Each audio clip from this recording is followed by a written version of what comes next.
இது ஒரு வேளை இந்த வழக்கம் வந்து தெலுங்கர்கள் கிட்ட வந்து இருந்து நாயுடு கிட்ட இருந்து இதை நம்ம கிட்ட இதை திணிக்கலாமா, இதை திணிச்சு விட்டுருக்கானுங்கய்யா? இல்லை, பொதுவாக வந்து சொல்லுவாங்க, நான் ஏதோ அவங்க மேலே குறை சொல்லணும்னு கிடையாது. நாயுடுகளில் பார்த்தீங்கன்னா, இதை நான் பொதுவாக பல முறை கேள்விப்பட்டது வந்து, மனைவிமார்கள் இப்படி இருப்பாங்க, அப்படி இருப்பாங்க, இப்படி இருப்பாங்க, திருப்பி வந்து சேர்த்துப்பாங்க, இப்படின்னு நான் கேள்விப்பட்டது உண்டு. நான் ஏதோ வந்து அவதூறுக்காக அப்படி இதை சத்தியமாக நான் அதை பேசலை. இது சில பேர்கிட்ட, ஒருத்தர் கிடையாது, சில பேர்கிட்ட இந்த மாதிரியான ஒரு இது இருக்குது. நாயுடுகளில் அப்படி ஒரு இது இருக்குது, பெருசாக எதையும் ஆழ்த்திக்க மாட்டாங்க. அந்த ஒழுக்கம்ன்றது வந்து இப்போ நீங்கள் கேரளா கூட நாயர்கள்ட்டையும் அப்படி தான் இருக்குது. நீங்கள் உங்களுக்கு தெரியுமா இல்லையா? நாயர்கள்கிட்டையுமே வந்து, ஏன்னா அவங்கள எக்ஸ்ப்ளாய்ட் பண்ணிட்டு இருந்தான், பிராமணன் அவங்களை எக்ஸ்ப்ளாய்ட் பண்ணிட்டு இருந்தான். அந்த எக்ஸ்ப்ளாய்டேஷன் நாயர்கள்கிட்ட இருந்தது. அதனால் அவங்கக்கிட்ட தமிழர்கிட்ட ஒழுக்க முறைகள்லாம் அவங்ககிட்ட கிடையாது. அதை நம்ம உறக்க சொல்லலாம். ஏதோ வந்து நான் சும்மா இட்டுக்கட்டி பேசுகிறதெல்லாம் எனக்கு இல்லை. இது உண்மையாகவே பலரும் சொல்வது தான், நாடுகள்கிட்ட அந்த ஒழுக்கம் கிடையாது அப்படின்னு சொல்லுவாங்க. தமிழ்நாட்டில் 5ஆம் தமிழ் சங்கம்னு சொல்லி இந்த பொய் தமிழ் தேசியவாதி எல்லாம் பேசிட்டு இருந்தீங்கன்னா தொலைச்ச போடுவோம். தொலைச்சு என்னடா உங்களுக்கு திமுரு, எவ்வளோ பேர் திமுரு?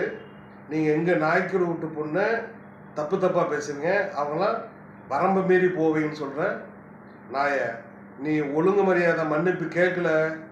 நீ 5ஆம் தமிழ் சங்கமாக 1ஆம் தமிழ் சங்கம் மாட்டேங்க. தமிழ்நாட்டில் எந்த சங்கமும் இருக்காது. நீ பண்ணுற வேலைகள்லாம் ஒரு வயசுக்கு தகுந்த மாதிரி பேசணும். என்ன அவ்வளோ இழிவான சாதியாட்டாங்க? அந்த அந்த இழிவான சாதியத்தில் நான் பிறந்தக்கிறேன்னா நீ பிறந்திருக்கிறியா?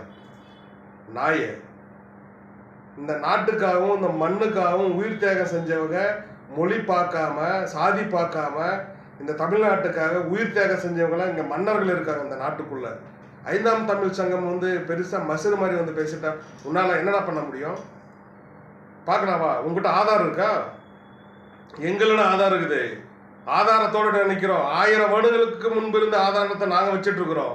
சும்மா சமூக வலைதளத்தில் பேசுகிறோம். நீ பெரிய ஆளு நினைச்சிட்டியா? எங்களுக்கு பேச தெரியாதா? என் பாட்டா அன்னைக்கு வாழேந்தி போரிட்ட வம்சத்தில் பிறந்தவங்க நாங்கள். சும்மா சாதாரணமாக கிடையாது.